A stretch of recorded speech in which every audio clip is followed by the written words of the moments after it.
We've all heard that inner voice tell us, I don't have time for self-care, or I should be doing something more productive, or someone else needs me. The result? We continue to ignore our need for self-care, or we feel guilt for prioritizing ourselves. If self-care has ever made you feel guilty, this episode will help you change how you think about it. Keep listening.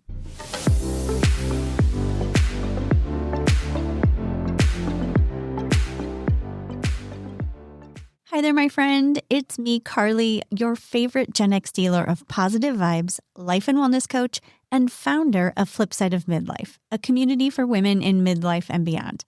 You joining me here fills my heart and soul with joy. Thank you for listening, learning, and applying what feels right for you to your midlife and beyond. Before we dig into this week's episode, I want to share a quote with you by Audre Lorde.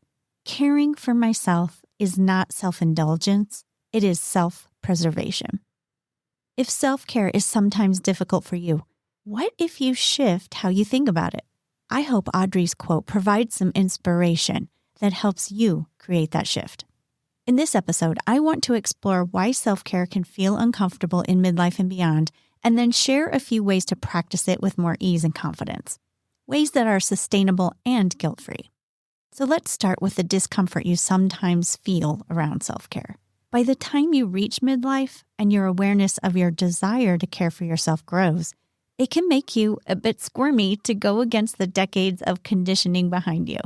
You're very practiced at being the dependable caregiver, the available fixer, organizer, and problem solver. It may feel uncomfortable to slow down and focus only on yourself. How many of us wear our multitasking productivity levels and self-sacrifice as a badge of honor?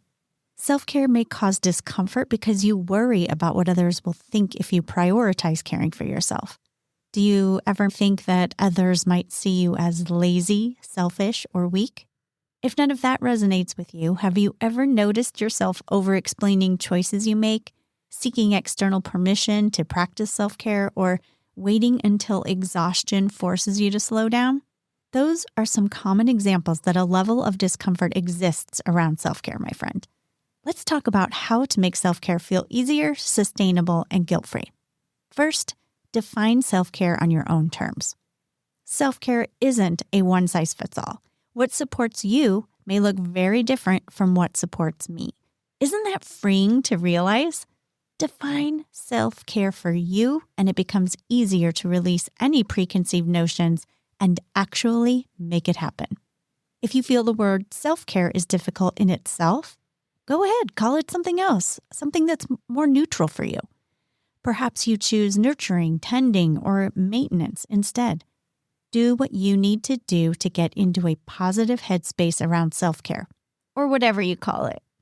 Second, notice all you already do that falls under your definition. You're probably practicing self-care more often than you realize. The times you put a boundary into place, self-care. The regular healthcare appointments you schedule and keep, yep, self-care. Sticking to a consistent bedtime, moving your body, or fitting in social time, all self-care, my friend. If you say it's self-care, it counts. Third, build an awareness around your need for self-care and its benefits. Do you feel burned out, stressed out, or disconnected from your emotional and physical needs? Are you experiencing resentment or irritability? Do you feel less joyful or isolated? Those are big clues to take a look at how you're caring for yourself. Self-care can help you regulate your nervous system, experience more contentment, happiness, and joy, and feel connected to yourself and others. There are so many more benefits of prioritizing how you care for yourself, my friend. Lastly, express gratitude for your awareness, willingness, and commitment to practice self-care. Gratitude happens to be a skilled guilt buster. When you notice guilt has shown up at your self-care session, pause to thank yourself for practicing regardless. Neutrally observe the guilt. Thank it for showing up and send it on its way. Every time you take action to enhance your quality of life, you reinforce how much you value you. After all, my friend, self-care is a way to express self-love. Practice your version of self-care consistently to alleviate guilt and allow ease and confidence to take its place. As you move through the week, I invite you to reframe self-care in a way that works for you. It is any intentional action that supports how you want to feel in body, mind, spirit, life. Start a list of ways to practice self-care in 5 minutes or less, 15 minutes or less, 30 minutes or less. This is a wonderful tool for those moments when you need a reminder of what self-care looks like for you. And I also invite you to identify 3 ways you want to practice self-care by the end of the month. Think about it, what's going to be achievable, put them into your calendar, and make sure they happen without any guilt, my friend. Thanks again for joining me here today. I'd love to know your thoughts and feelings about self-care and this episode.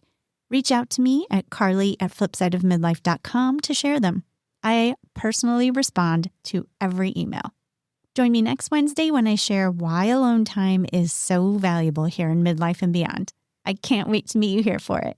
Take care and be well, my friend.